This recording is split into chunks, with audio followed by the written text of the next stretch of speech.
অনেকে দূর থেকে ভাবতে পারেন যে জোজো হঠাৎ হাতে বাঁশ নিলেন কেন। এটা অ্যাকচুয়ালি একটা মিউজিক্যাল ইনস্ট্রুমেন্ট, পারকাশন ইনস্ট্রুমেন্ট। এটার নাম রেন স্টিক। অনেকে জানতে পারেন, যারা জানেন না তাদের জন্য বলছি। আমরা এই গানের জন্য, এই গানের অর্কেস্ট্রেশনের জন্য এটা সাউন্ডটাকে ব্যবহার করছি, কারণ এটা খুব মিষ্টি একটা সাউন্ড আছে, যেটা আমার কোথাও মনে হয়েছে, যেহেতু আমি বিভিন্ন ধরনের পারকাশন নিজেও বাজাতে খুব ভালোবাসি, কিন্তু পীযূষ আমাকে বাজাতে দেয় না, তাই আমি জোর করে মাঝে মাঝে একটা দুটো গানে বাজিয়ে ফেলি। হ্যাঁ পীযূষ। সো এই গানে এই রেন স্টিকের আওয়াজটা আমার মনে হয়েছে খুব ভালো যায়, সেই জন্য ইউজ করা।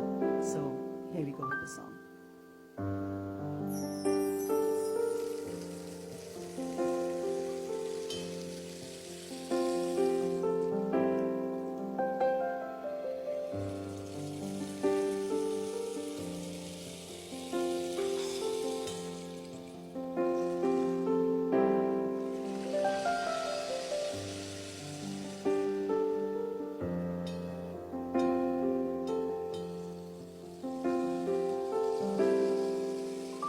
তারে ধরতে পারলে মন বেড়ি, ধরতে পারলে মন বেড়ি দিতা পাখির পায় কেমনে আসি যায় খাঁচার ভিতর অচি পাখি কেমনে আসে যায় খাঁচার ভিতর অচি পাখি কেমনে আসে যায় তারে ধরতে পারলে মন বেড়ি, ধরতে পারলে মন বেড়ি দিতা পাখির পায়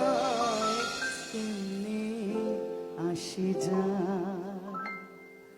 খাঁচার ভিতর অচি পাখি কেমনে আসে যায়।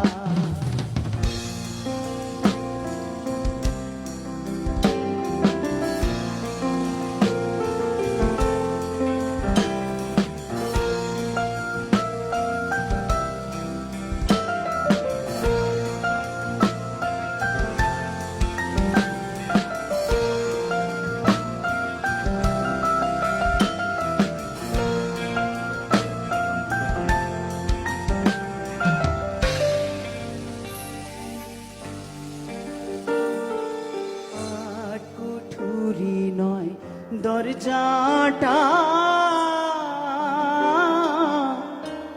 মধ্যে মধ্যে চরকা কাটা, আট কুঠুরি নয় দরজাটা মধ্যে মধ্যে চরকা কাটা, তারও পরে সদর কোঠা, তারও পরে সদর কোঠা আয়না মহলটা কেমনে আসে যায় খাঁচার ভিতর অচি পাখি কেমনে আসে যায়।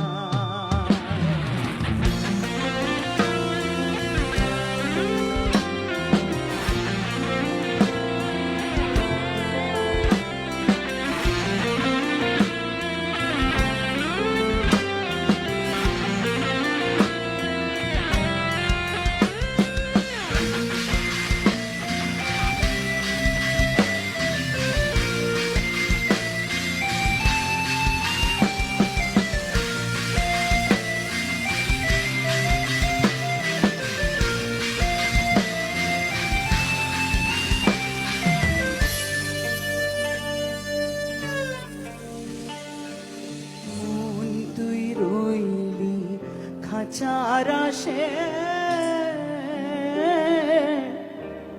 খাঁচা যে তোর কাঁচা বাঁশের মন তুই রইলি খাঁচার আসে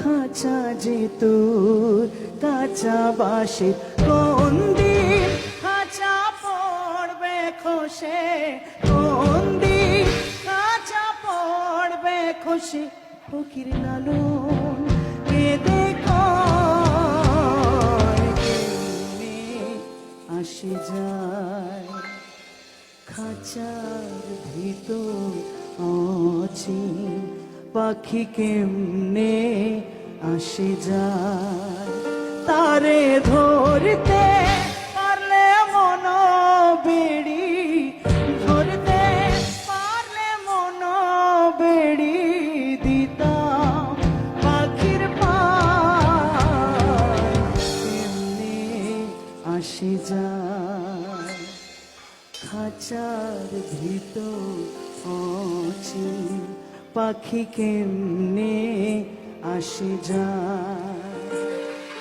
খাঁচার ভিতর অচিন